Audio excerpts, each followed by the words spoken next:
You know what? I'm done pretending it isn't true. So let me just state it for the record. Star Wars is 100% a girl brand at this point, and because of that, it'll never be what it once was or what it could have been under Disney, had they simply not shot themselves in their sensible heels. See you on the other side.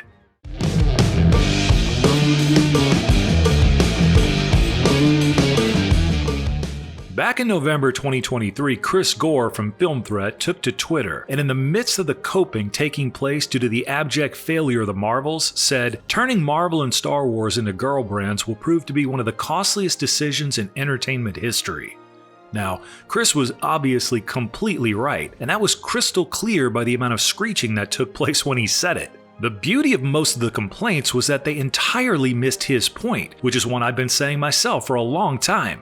Disney bought Marvel and Lucasfilm for $4 billion apiece because as a company, they already had the female market wrapped up with their Disney princesses and the general catalog they had in place. They didn't own a boy version of that, so rather than create it out of thin air, they just bought some. When they bought Marvel, they suddenly owned a huge chunk of American comics, a pastime that has always been dominated by boys and men. That's not debatable. When Disney bought Lucasfilm, they suddenly owned both Star Wars and Indiana Jones, both franchises dominated by boys and men. Again, not debatable.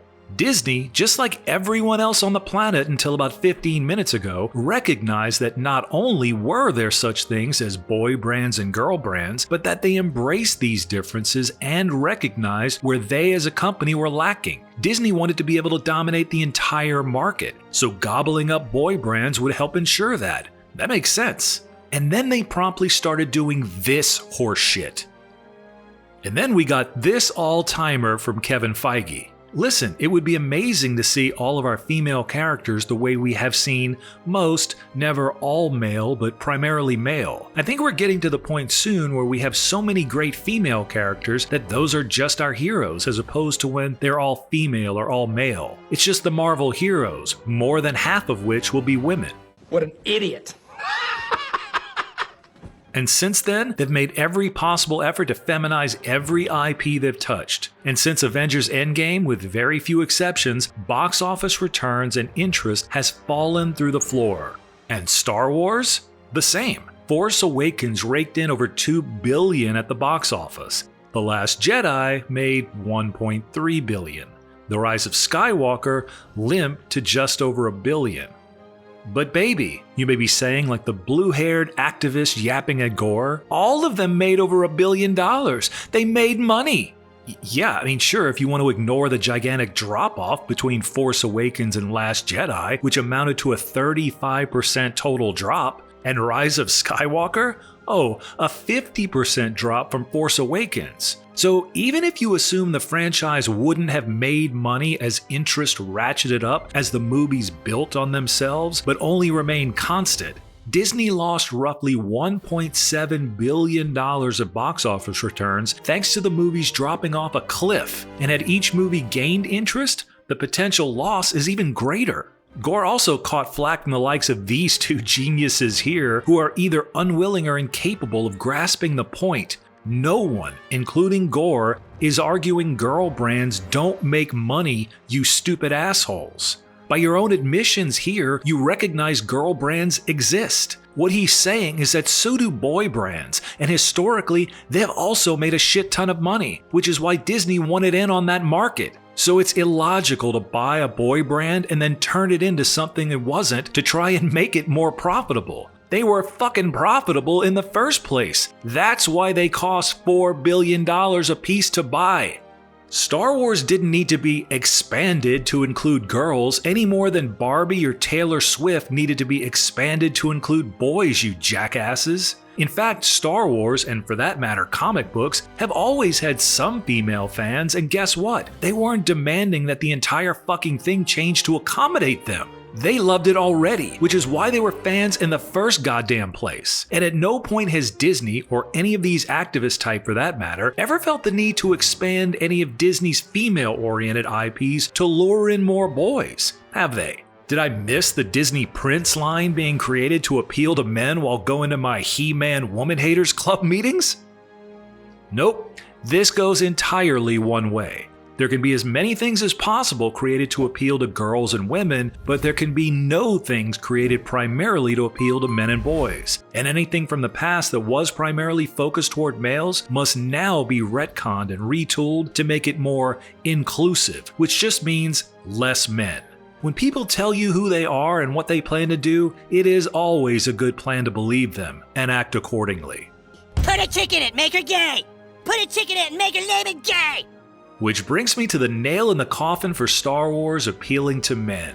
Out of the blue on New Year's Eve, we suddenly got a ton of press talking about Disney having tapped Sharmeen Obaid-Chinoy to direct the next Star Wars film. You know, the one where everyone's favorite character, Rey Skywalker, decides to rebuild the Jedi Order. Wow. You may be asking yourself, who the fuck is Sharmeen Obaid-Chinoy? That's a good question, loyal viewer.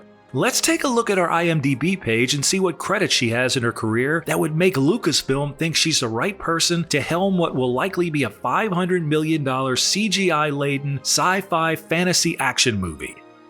Okay, so Sharmeen Obaid-Chinoy. Alright, let's see what we have here. She's known for, 4 producer credits, with 3 of them being shorts. That's not a good start, but keep going.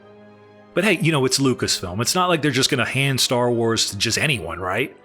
So as a director, she's got 2 credits for directing Ms. Marvel and what looks to be a metric shit ton of various third world feminist activist movies, many of which have middling to horrible ratings on IMDb. Fuck.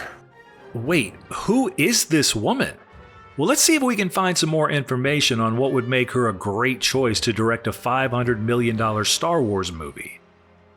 Alright, so let's see. Sharmeen Obaid-Chinoy is a Pakistani-Canadian journalist, filmmaker, and activist known for her work in films that highlight gender inequality against women.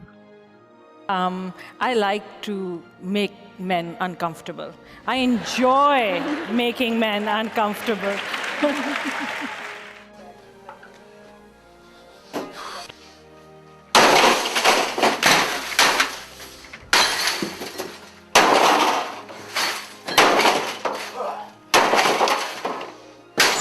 So can we stop pretending now? Star Wars as we knew it is dead.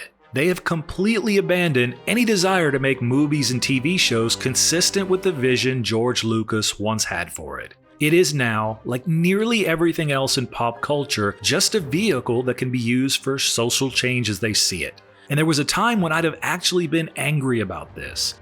One of my first videos I created on the channel a little less than a year ago was how I missed Star Wars and gave my personal history with it, having been 7 when Star Wars hit the screen in the summer of 1977. But I've seen this happen too many times to even be mad anymore. I've also gone beyond apathy right into hoping these things fail, and I don't really give a fuck if that makes people salty. After laughing myself silly seeing this woman brought on to ruin yet another Star Wars movie, I just readied myself to grab a package of marshmallows, and I'll sit by and roast them on the fire Disney seems hell-bent on setting using their own IP as kindling. Now, the only thing that may prevent that little cookout was another thing Chris Gore recently said, which I find intriguing and something I hadn't considered myself. He reminded people that under Kathleen Kennedy, there have been more Star Wars projects announced and then canceled than have been made, which is hilarious. Most of those just came and went. So why the sudden push to promote a movie that's not scheduled to be released until 2026?